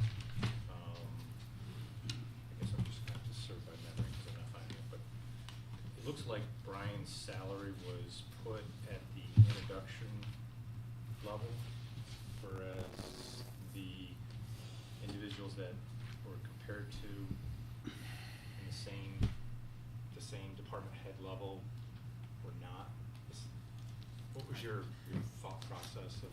I don't have that in front of me either, but, and also just to clarify, there's not really, I mean, there's a range for the, Right. for the different grades, and we established these as administrative personnel manual grades just based on where different positions are, and they're not contractually obligated grades, they're not as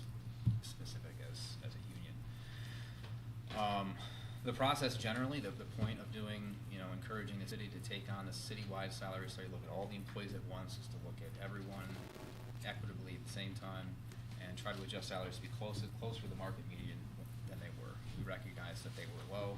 We took the initiative to try to bring them up. We looked at the third-party salary study by the Burke Group. We also looked at the NICOM salary study. We also looked internally to see if there's, ensure that there's equity between positions throughout the city. Ultimately, suggestions were made as to where individuals would be placed in the salary grid, and that's ultimately what was approved by the council. I can't speak now to specifics as to exactly where someone was placed on that schedule. That was a process a year and a half, 2 years ago.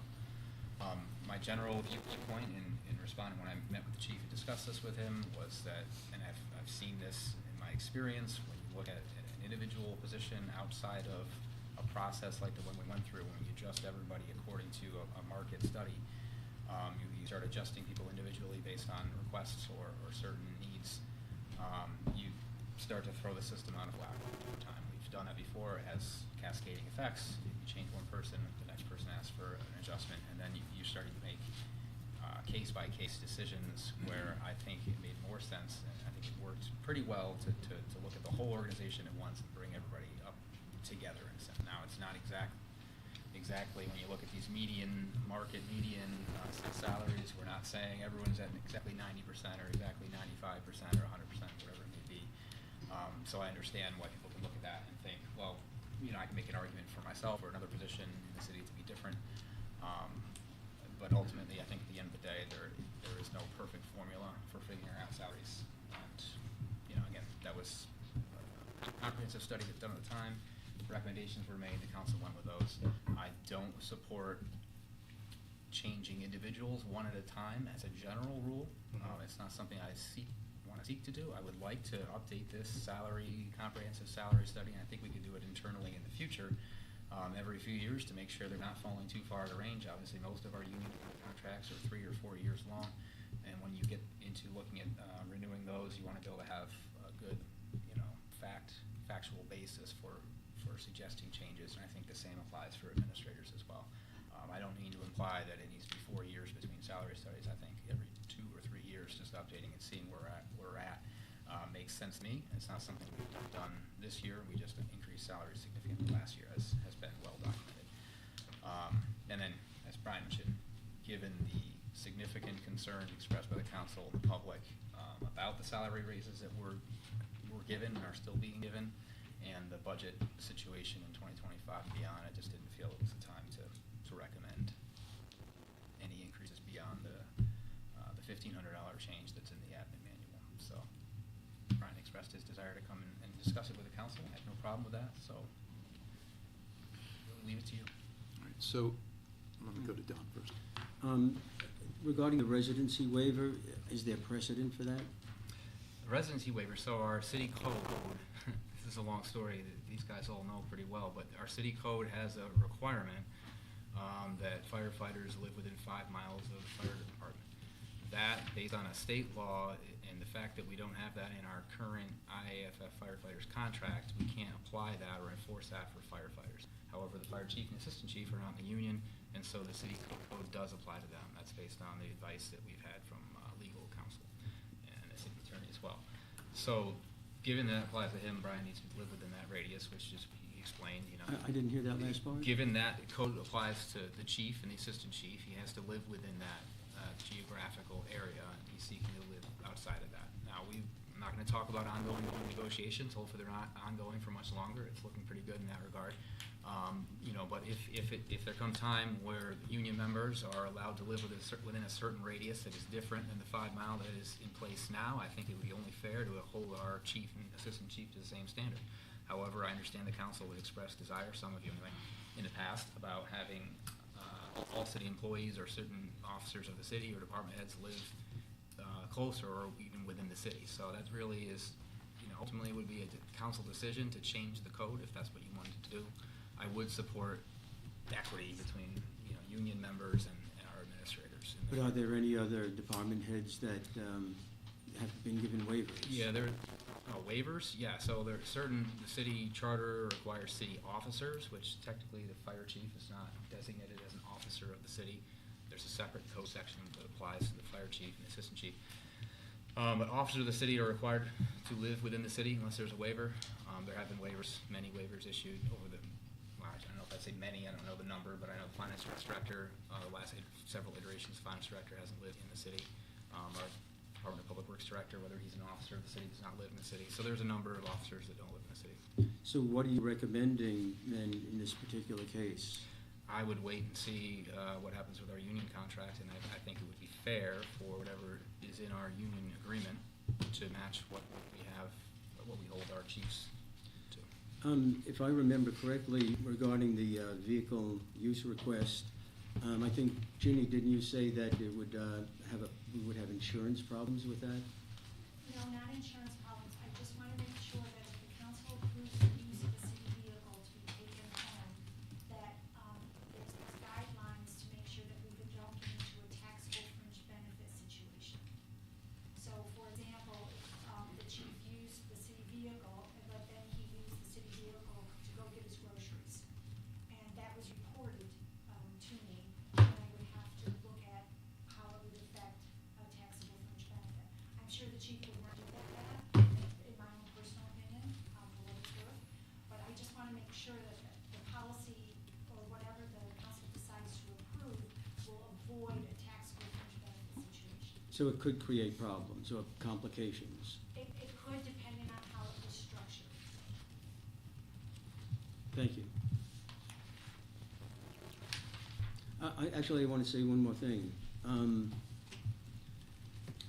I had mentioned this to Greg, and I think, Greg, you're handling this very well. I had asked about the, I think it's the assistant chief, how close he was to certification. Do you have any further information on that? No. Let me go to Lynn, please. So, Greg, I heard what you were saying about the union and waiting, but wouldn't that be the only labor unit that had that type of setup? Meaning the other department heads can come and go. And I understand that it's a code issue, that we've got to change our code, which that can be done. So I'd not want to hold Brian to something that puts him out by himself, whereas we all know there's other department heads that have the use of the vehicles and they live outside the city of Oneonta. And they use those vehicles outside the city of Oneonta. So I think the precedent has already been set. I'm not sure why the fire chief's position, and is it the police chiefs also? Have been As far as put in, radio? yeah, have been put in this separate category where they're held to a different standard. If It's it's not about, just the chiefs, it's the departments. So the code references firefighters shall live within 5 miles. Right. Police officers within, I think it's 30 minutes, based on their emergency response time to the station. right. But the department heads have been allowed to live outside. I mean, You mean the police and fire? police and fire have been able to, and other department heads. I mean, I'm not gonna sit here and name names, but we all know that there's department heads that live outside the city of Oneonta and take home the vehicle, so. Yeah, I think that the take-home vehicle is just a separate issue from the residency. Right. It can be, but I'm just looking at it Yeah, I understand. as one. And I still wanna kinda go back to the paycheck, the salary, where I guess Brian was brought in at 95.4. I finally got the NICOM chart up and running. And the median is 105. His salary is 105 currently. It's currently 105. So NICOM doesn't have their numbers correct? That NICOM survey is from 2023. Okay. I believe. So at 2023, he was 95. I think that's what we hired him at, roughly that, yeah. Okay. So what is the delta then? What are we looking at? What is the difference here? Not sure what you mean. How much more is he requesting? Because I looked, I'm not. I would refer to the chief. Chief? To be clear on that. So coming into this year, because my staff didn't have their raise, I did not take a raise. So I've been sitting at 95,000. I believe for this year, I was supposed to be at 105. Then you would add, so that would be my base rate, and then my longevity, because I've been here almost for 20 years, is just shy of the 4,000. So I'm at the 105, I would only be on a 1,500.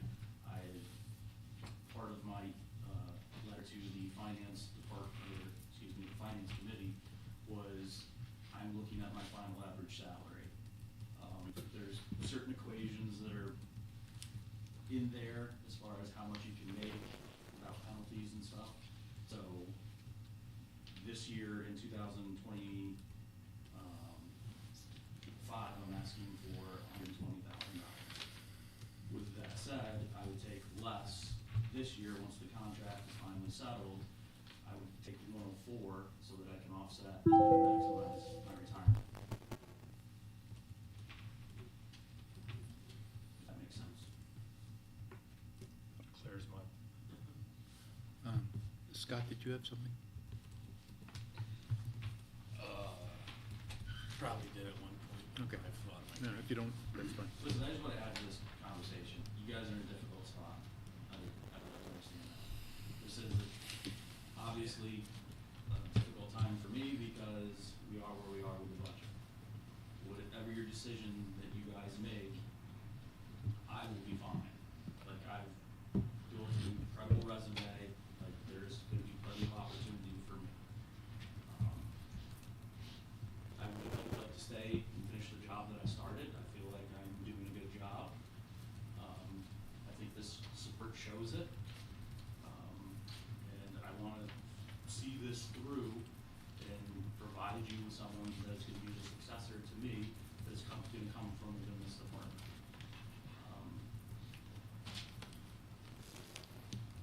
But unfortunately, like, these are the requests that I've asked for need to be granted for me to continue past my retirement date.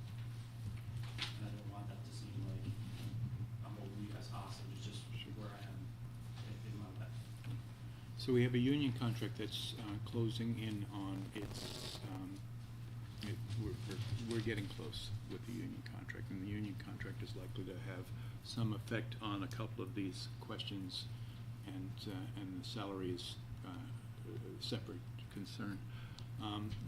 So in terms of, we don't want to just sit here and not give you some sort of, at least an idea or a decision, because I mean, that's what you're here to hear, right? You want to know what the council would be supportive of.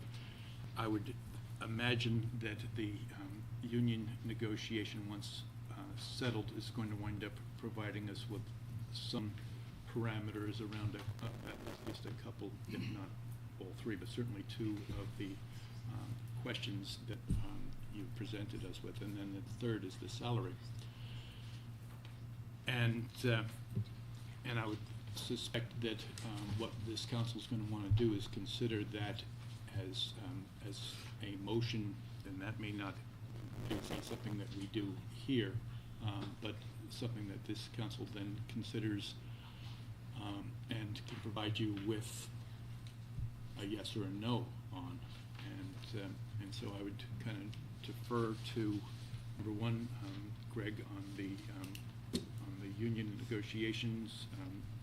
We get to the end of that, that's going to be impactful in some fashion. Yeah, I mean, I see that as a almost completely separate issue. I mean, the relation that I drew was just that I think it would be fair if there's a residency requirement that they be equal. Mhm. That's the only Right. parallel. Right. Okay. So where does the council want to go with this? Do we want to be having this conversation attached to a motion and then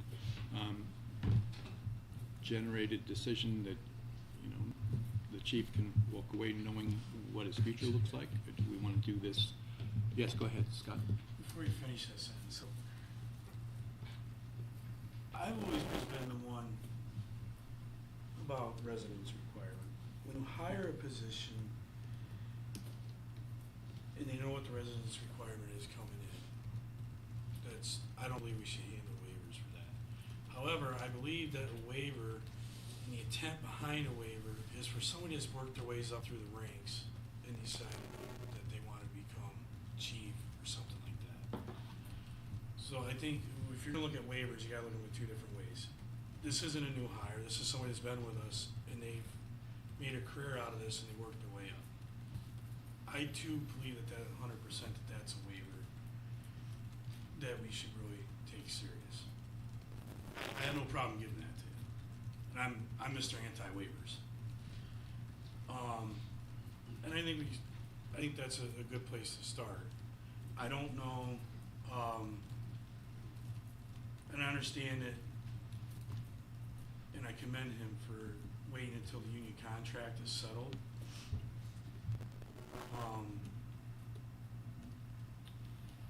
I don't know how fair that is to him. I understand where you're coming from, Greg, but you got the union and you got, I don't know if I may be misunderstanding you, what you're trying to say. You're talking about deferring the salary?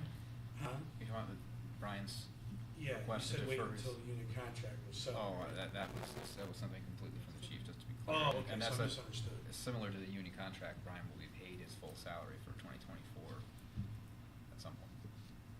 Correct, that's the understanding. You know. Okay. He'll be paid a $105,000 base salary for 2024. So, I'm gonna propose a question to the chief. How quick do you need an answer? Like, do you need the residence requirement first because you're already paying on 2 houses and you'd like to get? I mean, it's a package deal, I told you that. I know, you told me all or nothing, and I'm probably gonna look at you and say, you're not getting all. I'm, I'm trying to work here. I get it, I get where you're coming from. And I understand that, but you also haven't told me, how long are you gonna stay if we give you all this, how long are you gonna stay after that?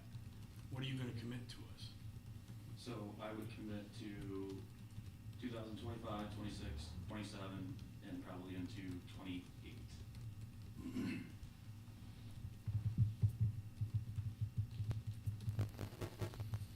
With that said, you guys have a lot of difficult decisions to make, and if, I want to be completely clear, if you make a decision that affects the health and safety of the community and the staff, I would, again, consider retirement based on the decision that you made just out of principle. So I just want to make that clear as well. No, I understand that, and I think there's 3 of us left from the old council that worked hard for your department. I agree with So that. I'm Thank you. like right here trying to, this is a hard decision for me, to be honest with you. That's why I wanted to know what would you commit, because, but in that time, is that enough time to get your successor trained? That's To going to meet be all those the, individuals. to meet all the requirements that you said, fire officer 3, I'm going off your document here.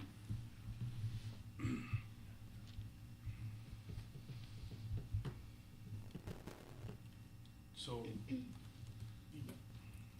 I don't know.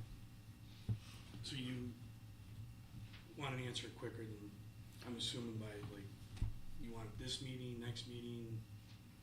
Do you have a timeline? Is it As far as the after? residency, I absolutely would like that figured out by this meeting, that would be great. As far Okay. as the salary, if you guys want a chance to look at the numbers, if you actually really look at the numbers and the comparisons, I think you'll find that I have a legitimate So grievance. I'm gonna make a motion that we grant the fire chief the waiver, residency waiver, that he can, live outside the city to his new property. Second on that motion, I've got Elaine seconds that motion. And any further discussion on that? I just wanted to ask a question. Yes. I'm not sure, I feel like maybe I read it and I can't recall, but you said that you live approximately 12 miles from the station instead of the 5 required by the code. To me, the distance requirement doesn't make as much sense as the response time requirement that we have for the police department.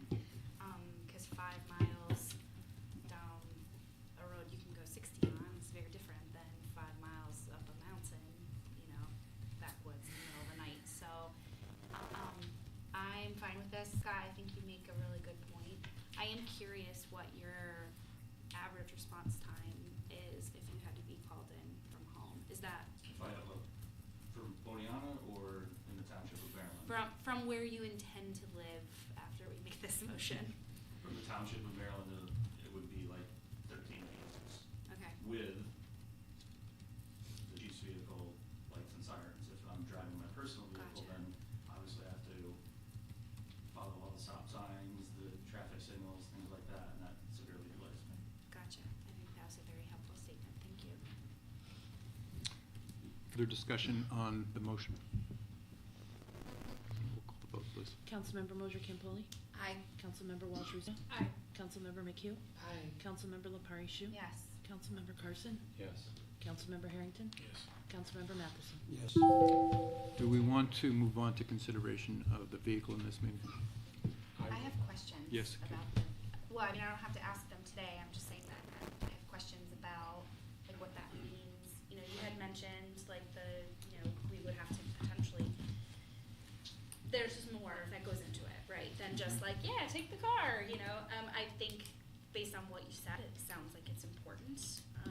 But I would just want to know more about it before I make that decision. Mhm. So it doesn't have to be today. Right, From so- my perspective, but I'm not the one. Right, so Chief, from your perspective, what you wanted to see resolved this evening has been resolved this evening, the residency. I mean, you'd like to see all of it resolved this evening, but to Katie's point, there is probably information that we should, that the council should absolutely have the opportunity to study and make a decision about relative to the issues that may be, one second with you, Jenny, that may be involved in the vehicle and certainly the considerations of the salary. And that may make sense for us to have a little time to look at and digest, and with, not to kick the can, but to say next time we get together, we should be able to make those decisions based on everyone having the relevant information in hand. But Ginny, you had something? As far as the vehicle, use of vehicle, Greg and I have spoken about actually developing a vehicle policy to present to council. Updating, yes. I was just gonna add that the one we have now, the council doesn't need to take any action on the vehicle. The fire chief is listed as being able to take a vehicle home. The action you took to allow the residency waiver, means he can take a vehicle there. It doesn't define the vehicle use policy where home is, so I don't think you need to take any further action on that. But we did talk about updating that, 'cause it's about 2 paragraphs long and has titles listed that no longer exist, so. Okay. Which then is a motion to bring to council to modify that. In the future, yeah, there's no rush on that, it has nothing to do with Ryan's ability to bring the chief's car home to Mhm. home now. All right. Go ahead. Is that a policy you want to send to the council then? I didn't actually know we had a vehicle policy. I can send it to you. Thank you. So you're gonna update that? That's on the list of things to do someday, yeah, it's not a pressing. I mean, can we do it? Can we look at it in legislative committee? Good. So what I want It's to. not to be clear, I don't know. I have to research to see if this is a policy that was ever approved by council, or if this is an internal policy for as long as I work here, but we can look at it. So Chief, what I want to do is not, as I said, I don't want to be kicking the can, but there are clearly, even as we're having this conversation, we can see that there's this piece and that piece and so forth and so on, easy enough for us to address over the course of a couple of weeks, give people around this dais an opportunity to delve into the details of it, and then we would bring it back in our January 7th meetings, next time we get together, for a decision on the other outstanding pieces of the 3. Does that make sense, Sure. Katie? Can I make a suggestion? Yes. With regard to Greg's suggestion that, we don't make these kind of changes as an individual,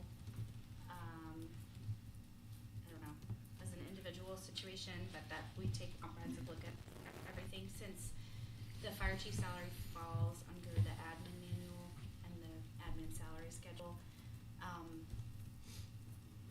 Would the council be in favor of taking a look at the classifications in the admin manual, and whether that's at the Finance and Human Resources Committee, feels like the most appropriate place, or, since there's a conflict of interest on that committee, potentially the Budget Committee, could take a look at that and maybe do some wholesale, reclassification that might, work out in favor I think that addresses, of the issue.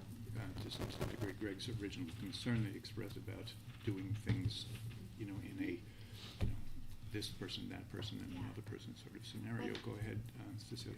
I was just gonna say that it's also, I'm sorry, in the spirit of the idea that, like, the admin manual, I think, was introduced to the Finance Committee in November, so looking at that a bit earlier, it gives us the opportunity to be, and I know that there was, like, staff thought went into it, but for us to have a look at it as well, so thank you for letting me finish my thought. Sure, Cecilia.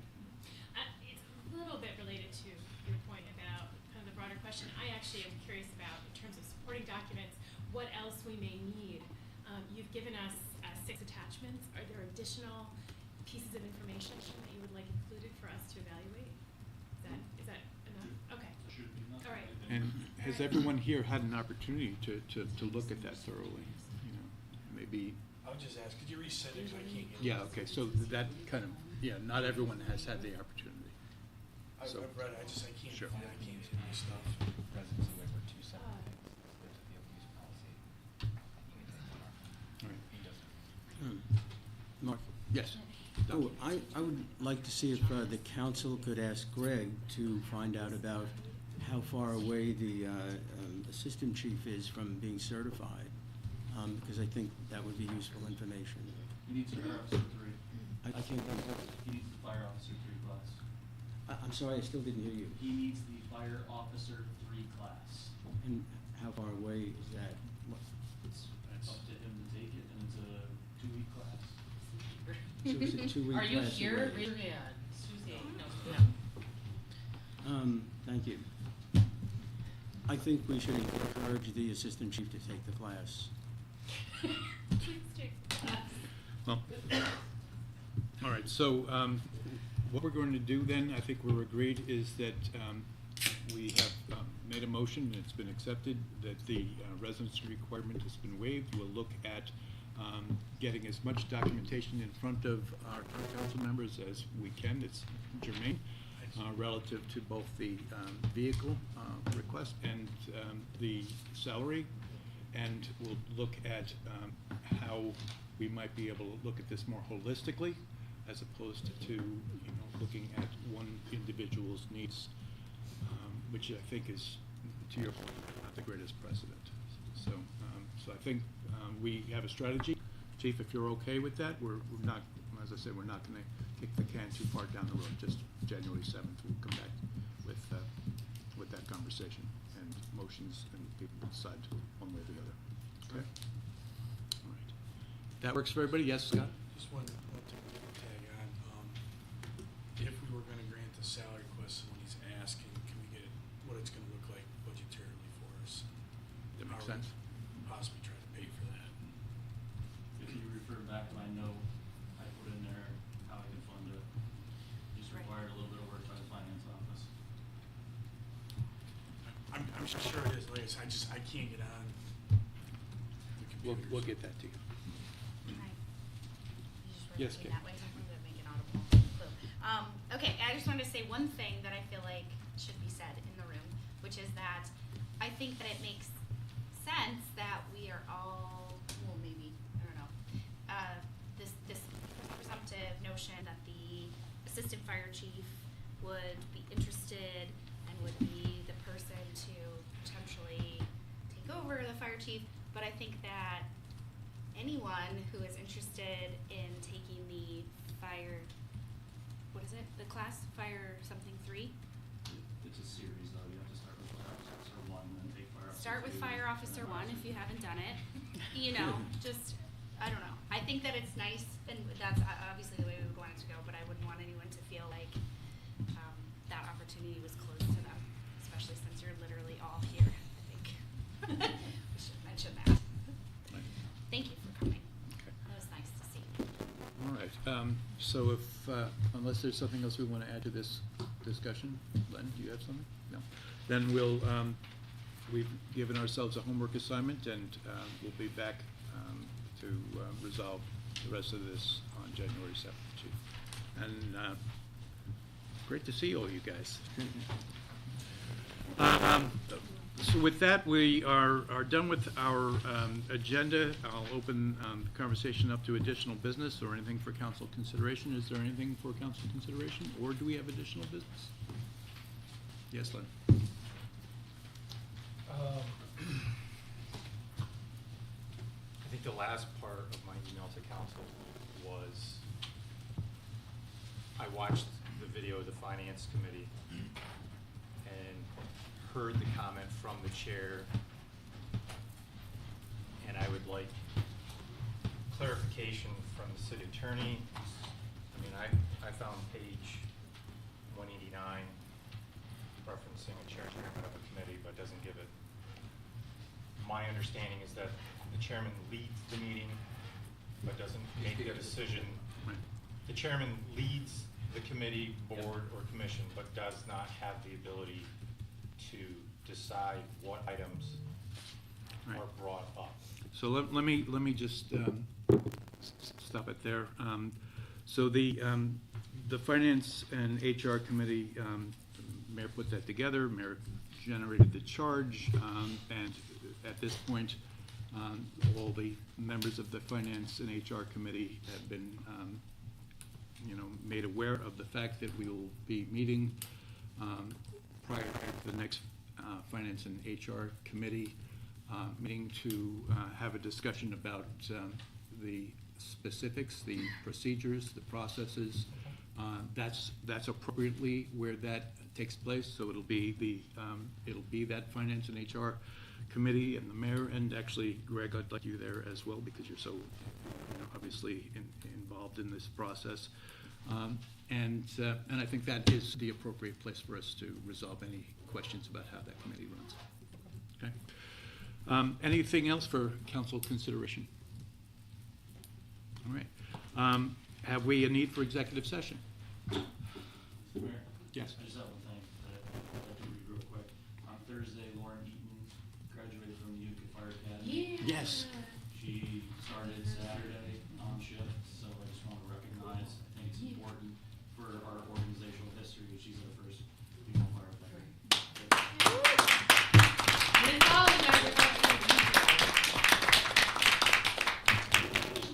Yes, from this guy. Thank you, Scott. Thanks for coming. Yeah. So thank you, Chief, for bringing that up, and congratulations, Lauren. And congratulations to our fire department. And that's a terrific step forward, absolutely, and for the city of Oneonta. So great. So no need for executive session as we've now been rejoined by Scott. No. Okay.